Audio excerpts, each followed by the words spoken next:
전략회의 10월 28일 월요일 순서 진행하도록 하겠습니다. 제가 한 이틀 이 방송을 안 나왔더니 몇몇 분이 혹시 뭐 용산에서 압력 넣어서 잘린 거 아니냐 그런 말씀을 드리는데 아니 어벤져스를 누가 자릅니까? 어벤져스 말고 뭐 제가 일요일 날 제가 뭐 좀 지방에 일이 있어서 잠시 내려갔다 왔습니다. 아직 그런 건 없는데 사실 요즘 조금 그 뭐 이 뭐라고 그럴까요? 이 종편에 저희들 조금 보면 요즘 이제 이 패널들도 네. 친윤 패널, 친한 패널 뭐 이런 걸 좀 나누는 것 같아요. 네. 그래서 그걸 또 뭐 균형을 맞춘다고 또 그렇게 이야기를 하고 있습니다. 아마 뭐 모르겠습니다. 제가 확인을 안 해봤지만 모종의 뭔가 또 뭐 힘이 작용하지 않나 싶긴 합니다. 어쨌건 뭐 일부 패널들 같은 경우는 갑작스럽게 뭐 이렇게 나오지 마라 뭐 이렇게 또 하다가 뭐 이런 일들이 좀 있는 것 같습니다. 하여튼 참 씁쓸합니다. 이게 뭐 딴 것도 아니고 같은 이 참 우리가 문재인 때 많이 당했는데 사실 문재인 때 같은 경우는 뭐 거의 뭐 출연 정지까지 당하고 뭐 그랬었는데 글쎄 이게 같은 보수 정권에 또 이런 일을 당하니까 네. 참 솔직히 좀 당혹스럽고 그렇죠, 뭐. 참 그렇습니다. 그나마 그래도 유튜브라는 매체가 있으니까 그래도 여러분들 이렇게 만나 뵐 수 있고 매일처럼 뭐 할 수 있어서 정말 다행인 것 같습니다. 언제쯤 이 자유가 돌아올까요? 자, 걱정스러운 대목입니다. 그냥 씁쓸합니다. 자, 오늘 윤석열 대통령이 수석 비서관 회의를 열어서 연금, 의료, 교육, 노동 4대 개혁을 강하게 추진해달라, 좀 속도하게 해달라 이렇게 이야기를 했습니다. 연내 가시적 성과가 나올 수 있도록 해달라라고 했는데 지금 연말 해봐야 이제 2달밖에 남지 않았습니다.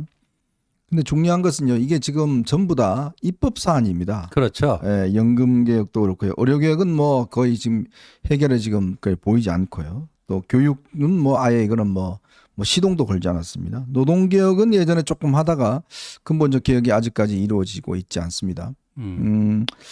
자, 이러니 근데 이게 지금 우리가 이거를 좀 하려고 그러면 네. 일단 우선 야당하고 좀 대화도 하고 해야 될 텐데 문제는요, 다음 주에 네. 11월 4일인가요? 시정연설이 있습니다. 시정연설에 오실지 여부가 아직 확정이 안 된 상태로 알고 네. 있습니다. 자, 근데요, 이거는요, 시정연설은 야당을 상대로 하는 거 아닙니다. 대통령이 국민의 대의기관인 국회에서 내년도 우리 예산을 어떻게 할 것인지에 대한 방향을 대통령이 국민들에게 설명하는 자리거든요. 네.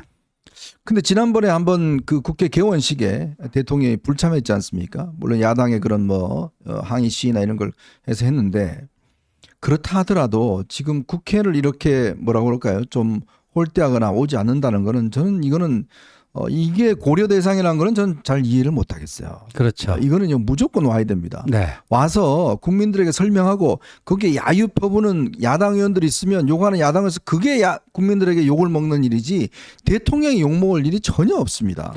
지난번에도 한번 안 온 게 뭐 정진석 비서실장은 대통령에 대한 기본적인 뭐 예우랄까 뭐 그런 게 없는 상태에서 어떻게 대통령 보고 국회에 가시라. 네. 참으로서도 참 입이 안 떨어졌다. 그런 그런 류의 그 설명이 있었습니다만 그 오선 의원을 지낸 분인데 네. 정진석 비서실장이 국회는 야당 의원들만 있는 곳이 아니죠. 맞습니다. 민의의 전당이고요.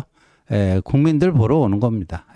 예, 어려울 때일수록 사실 국민들에게 직접 설명하고 또 이해를 구하고 그런 것들이 저는 정치의 본류라고 봅니다. 그래서 만약에 거기에 대해서 만약 야당 의원들이 저렇게 하면요, 그게 오히려 국민들이 더 욕을 먹지 대통령의 욕먹는 아니거든요. 그 우리 헌법에도 보면요. 네. 그 이제 보통의 이제 1년에 한 번, 두 번 정도는 반드시 거의 필참이다 해갖고 대통령 국회에 오는 게 그렇고 그리고 우리 헌법에 보면요. 수시로 언제든지 네. 국회에 가서 발언할 수가 있게 돼 있어요. 네네. 나 국회에 가서 이렇게 좀 나 좀 의원들하고 좀 대화를 하겠다. 대통령 언제든지 그렇게 할 수 있습니다. 네. 예. 참 그런 것들을 하기 위해서 사실은 정진석 비서실장이 들어간 건데 네. 글쎄 그분이 앞장서서 못 가게 한다니 참 전 잘 이해가 안 돼요. 네. 그거는 국회 없이 무슨 일을 하겠습니까? 법 통과 없이 무슨 일을 하겠습니까? 더군다나 지금 여당이 다수도 아니고 소수인데 그러면 설득하고 어쨌든 대통령이 노력하는 모습 보여줘야 유일하게 국민들 압박이 있어야지만이 결국은 야당도 움직이지 않겠습니까? 그렇죠. 예. 제발 좀 그런 부분에 대한 고려가 좀 있어야 되겠다 이런 말씀을 드립니다. 어제 제가 참 이 TV조선 9시 뉴스를 보다가 7시 뉴스를 7시죠 보다가 어제는. 네. 예. 이 깜짝 놀란 게 최재형이라고 있지 않습니까? 네. 제가 예전부터 목사라는 거 잘 안 붙였는데 예. 최재형이가 보니까 이미 9년 전에 이 예수교 장로회 남가주 노회 네. 여기서 제명이 됐더만요. 남가주 그러니까 네. 저 사던 캘리포니아도요. 예. 그러니까 이게요 보니까 이미 그때 신은진인가요? 네. 이 북한에 가서 뭐 뭐죠? 신은미. 예. 신은미라고 여러분 아마 아실 겁니다. 그 신은미라고 북한과 찬양하고 유튜브 나와서 북한의 젊은 지도자 나섰다고 그래서 그때 뭐 추방도 되고 했지 않습니까? 네. 걔를 갖다 옹호하고 종북 활동을 북한에서 계속했어요. 그런 그 젊은 목사들이 저 사람 도대체 뭐야? 네. 라고 해서 이제 이 노예에다가 저 안 된다. 만장일치로 제명을 했대요. 만장일치 제명이요. 그럼 그 이후에 목사 지위는 그거는 뭐 유지가 된다고 그럽니다. 목사 지위 있는데 이제 그 노예 소속은 아니라는 거죠. 노예 소속은 아니고.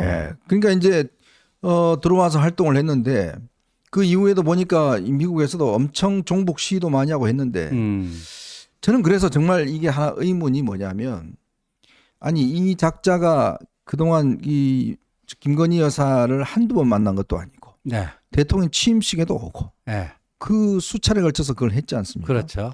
도대체 국정원은 뭐 하고 있는 거예요? 국정원은 몰랐던가 알고도 그랬다면은 그거는 뭐 심각한 직무유기가 될 수밖에 없겠죠. 그리고 이 보니까 문재인 정권 시절 어제 이제 TV조선 7시 뉴스 끝나고 추적자들이라고 하는 새로운 프로그램이 있더라고요. 뭐 시사 다큐 프로그램을 하는데 거기서 이제 이 최재형 씨에 대해서 집중 해부를 하더라고요. 저도 좀 봤는데 그러니까 문재인 정권 때 국가보안법 위반으로 수사를 받았는데 경찰에서는 기소 의견을 올렸는데 검찰에서는 불기소 처분을 했대요.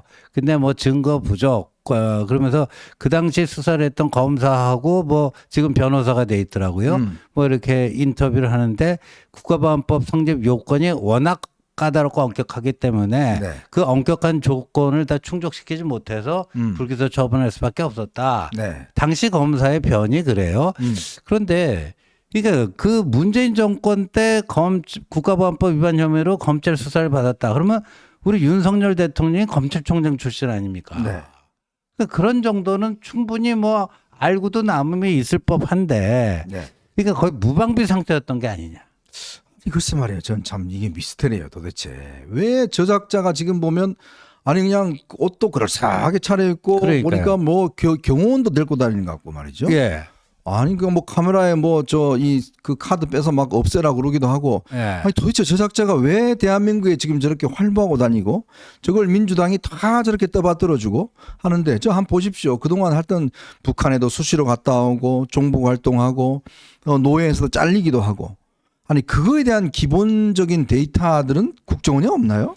그리고요 어제 또 한 가지 있는 거는 그 TV조선 기자가 묻습니다. 그 문재인 정권 때인 것 같은데 북한에 갔다 오면서 통일부에 신고를 해야 되잖아요. 맞아요. 북한 접촉하는 거죠. 신고해야 북한 되죠? 주민 접촉 신청서라는 거. 근데 자기들은 그 통일부에 문의해 봤는데 할 필요 없다 그래서 안 했다는 거예요. 그래서 오히려 기자를 나무랍니다. 좀 제대로 알고나 질문하지 말이야. 우리 그 당시에 통일부하고 다 얘기해 봤는데 그거 필요 없다 그래서 안 한 거다. 그래서 그 기자가 다시 통일부에 문의를 해요. 저도 제가 이전에 일본에서 유학할 때 말이죠. 조총련 사람들 만날 때 그 접촉 신고 다 내고 그랬거든요. 그 안 내면 그게 최소한 남북 교류 협력법 위반이 됩니다.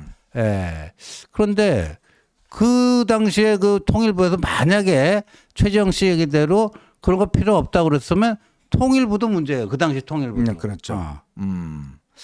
참 저런 작자가 참 대한민국을 활보하고 있고 저렇게 떠받들고 있는 저 조직들 서울의 소리 그리고 참 어떻게 이런 작자가 정말 권력의 핵심인 영부인에게까지 접촉을 해서 저런 공작을 벌였는지 도대체 우리나라 이 그 안보 시스템인 어떻게 공안 시스템은 어떻게 굴러가고 있는지. 그러니까요. 최소한 아니 그러면 국정원에서 대통령실에 기뜸이라도 해야 될 거 아닙니까? 네.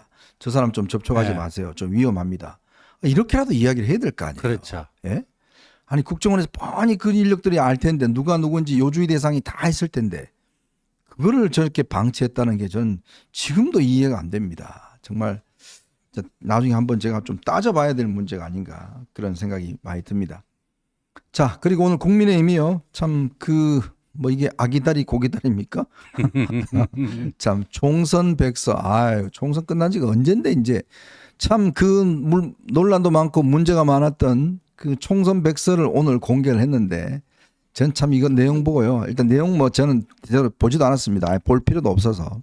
근데 이렇게 종이 껍질만 쭉 이렇게 봤는데요. 껍질만 보셨어요? 네. 이제 우리 현정님 도가 트셨네. 껍질만 아. 봐도 그냥 그 내용물이 다 그냥 바삭하게 보였나 전요, 보죠? 딱 사진 몇 장만 보면 저 딱 보십시오. 알아요? 저 조정원이 보십시오. 저렇게 특별위원장 지사진 저렇게 세게 하잖아요. 또 냈잖아요. 자기가 뭐 대단한 것 같아요. 자, 감독님 그 다음 거 한번 볼까요? 이 완전히 총선 백서가요. 그냥 조정은 화보집이에요. 아, 그래요? 네. 보면 뭐 어디 뭐 조사하러 가는 사진, 저렇게 기자회견하는 사진, 뭐 이런 걸 그냥 잔뜩 넣었다고요. 근데 제가 저 안에 보면 2조 심판위원회 있거든요. 예. 지호님 사진은 하나도 없어요. 아. 저 보십시오. 앞에 배낭 메고 뒤에 딱 사람 와서 무슨 뭐 조사하러 가는 듯이 네. 2장 6대 개혁 과제 이 저런 게 있습니다. 네. 저런 거 또 뒤에 보면 하여튼 사진마다 지가 다 나와요. 네? 조정원이 다 나오는데 근데 정작 나와야 될 우리 또 지호님은 아예 사진을 제가 눈여겨봤습니다. 네. 한 장이 없어요. 저는 뭐 하셨습니까 지금? 총선 백서 저 만드는 팀들이 봐서는 뭐 넣으면 불편했는지 네. 뭐 하여간 그렇습니다. 네. 아주 거의 뭐 네. 역시 왜 조정훈이가 저거 빨리 왜 안 내냐는 이야기를 한 이유를 알겠습니다. 보니까 거의 뭐 화보집 내듯이 저렇게 내서 참 저런 걸 이제서야 왜 내는지 모르겠습니다. 아무도 지금 관심이 없는 아무도 저런 관심도 것들을. 이제 없고요. 예, 근데 국민들이 저거 다 잘 아시잖아요. 총선 왜 졌는지. 예, 참 그렇습니다. 근데 최종본 제출한 대로 그냥 오늘 최고위원회에서 승인을 해줬습니다. 왜냐하면 네. 그거 뭐 문제점이 여러 가지 있어요. 뭐 여기서 그 구구절절 얘기하는 게 의미가 없다고 보고요. 네. 근데 그것도 뭐 고치라 뭐 하라 그러면 또 뭐 어쩌고 저쩌고 말 나올 테니까 그냥 뭐. 마음대로 그렇게 뭐 쓴 대로 승인을 해줬습니다. 네. 자, 오늘 여러분들과 함께 저희가 좀 세 가지 이야기를 좀 해볼까 합니다. 지금 특별감찰관의 또 이 문제를 놓고 오늘 아침에 최고위원회에서 좀 갑론 의혹이 있었습니다. 오늘 김종혁 최고위원은 이거 의총을 공개해서 국민들이 다 보시도록 하자. 공개적으로 토론하자라고 하는 게 인요한 최고위원은 우리끼리 그냥 조용히 하자라고 이야기를 했어요. 근데 과연 이게 논쟁할 거리입니까, 여러분? 특별감찰관을 안 하고 싶은 사람이 있는 모양이죠. 자, 근데 얼마 전에 그 이상득 전 의원 상가에서 만난 이명박 대통령이 한동훈 대표에게 30분 동안 이야기를 하면서 이런 얘기를 했다고 합니다. 가장 정권 재창출이 제일 중요하다. 그렇죠. 어려운 상황이지만 잘 해결할 수 있다. 본인이 박근혜 전 대통령과 다소 불편한 관계였지만 정권 재창출을 위해서 전폭적으로 지지했다. 자, 이런 이야기를 했습니다. 네. 이 무슨 의미일까요? 자, 요 이야기 함께 하고요. 네. 두 번째로는 지금 민주당이 오늘부터 이 상설특검법에 대한 지금 구체적인 이 규칙 개정 작업에 들어갔습니다. 자, 그리고 이번 주부터 지금 대규모 장외 집회를 한다고 그럽니다. 이제 뭐 이재명이 아주 이제 그냥 막장 가는 것 같습니다. 그 이야기 한번 나눠보고요. 자, 북한 참전에 대해서 오늘 이재명이 이런 이야기를 했습니다. 우리가 뭐 참관단 뭐 이런 거 가지 않습니까? 근데 그걸 놓고요.